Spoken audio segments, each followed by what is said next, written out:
Good day mga kasandugo. Today is my second day here in Dumaguete City.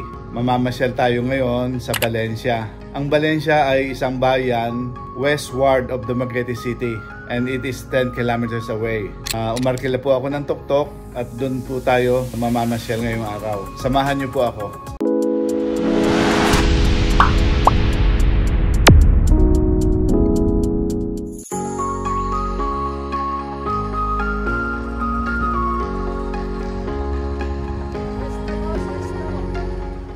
Mga kasandugo, ito ang aking first stop dito sa bayan ng Valencia, ang Tierra Alta. Isang lugar na nasa taas ng bundok na maraming magagandang tanawin. Meron siyang entrance fee na 70 pesos. Pero kung magko-consume ka ng pagkain o drinks sa kanilang restaurant ng 100 pesos per person, ay libre na yung entrance.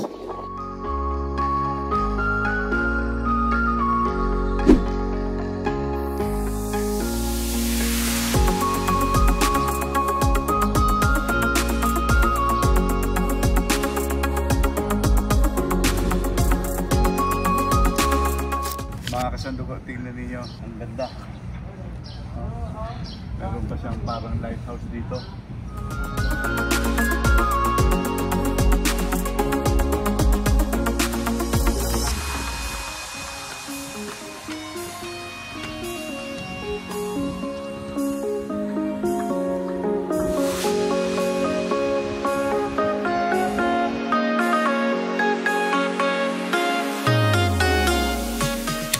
Mga kasandugo, itry natin itong mini glass walk dito sa Tierra Alta.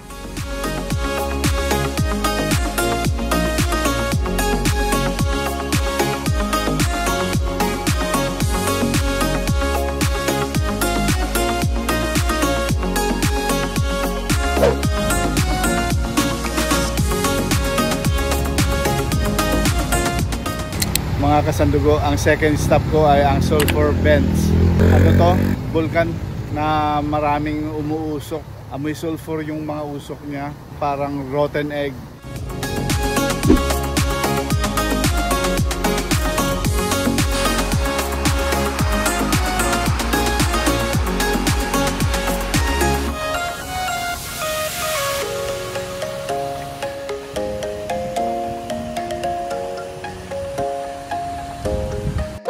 Mga kasandugo, ang third stop ay ang Pulang Bato Falls. 100 pesos ang entrance fee dito sa Pulang Bato Falls.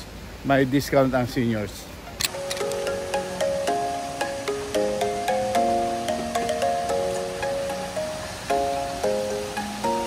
Mga kasandugo, ito ang unang falls dito.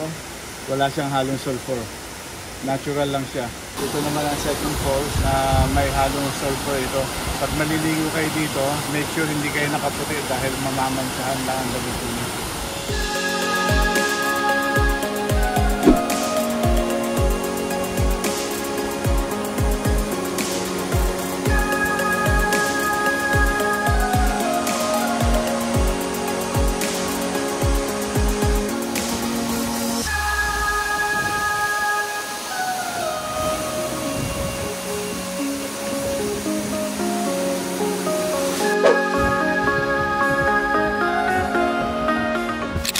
Kasandugo, ang fourth stop natin ay ang Red Rock Hot Spring. Ang entrance fee dito ay 100 pesos.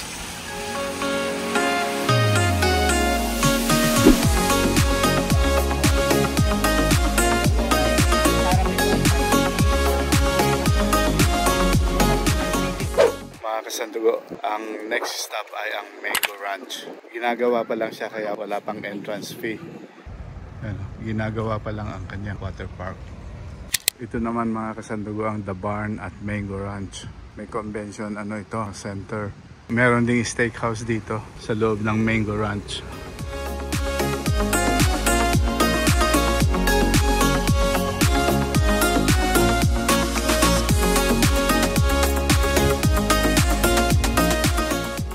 Mga kasandugo, kain muna tayo dito sa The Verandas Place.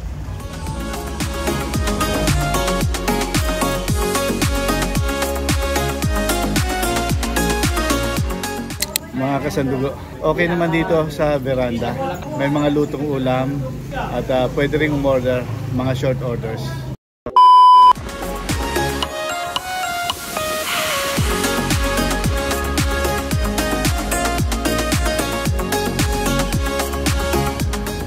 Mga kasandugo, ang next stop ay ang The Forest Camp, isang natural spring na paliguan.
Mga kasandugo, my last stop for Valencia tour is this Kataal World War II Museum.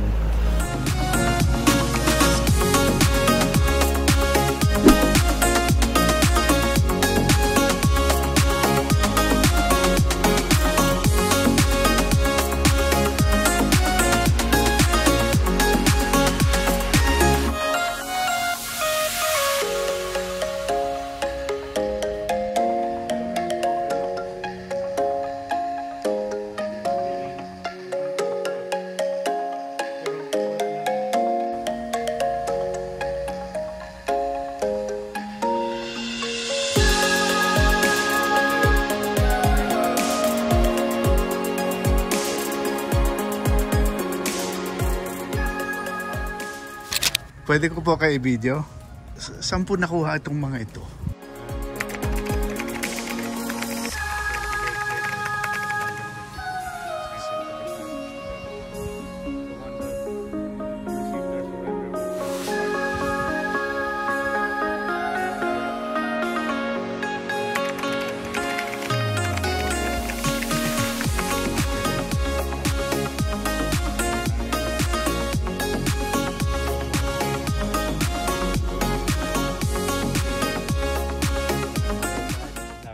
(1942), 100 days after the death march. Presidential commendation signed by Harry Truman.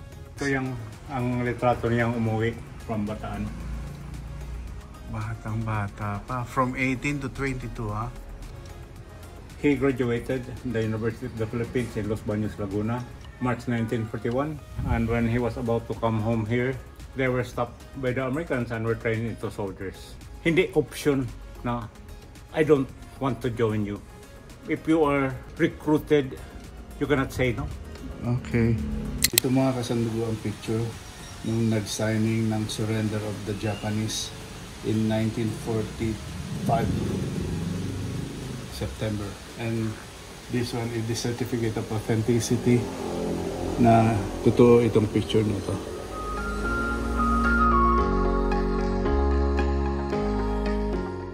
Mga kasandugo, after nyong pumasok dito, nakita nyo mga artifacts dito and the good explanation ng may-ari ng museum na ito, si Mr.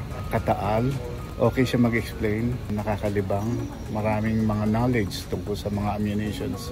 Kaya okay ang punta ko dito. At huwag nyong kalimutan nga pala na magbigay ng donations. Tulong sa kanya na ma-maintain niya ang museum na ito. Yan lang po. Maraming salamat sa inyong panonood. Dito ko na po tatapusin ang video kong ito. Maraming salamat po ulit sa inyong panonood. Please like, share, and subscribe. Bye-bye. God bless. Thank you for watching Mabuhay. Please don't forget to like, share, and subscribe. And please hit the notification bell. Maraming salamat.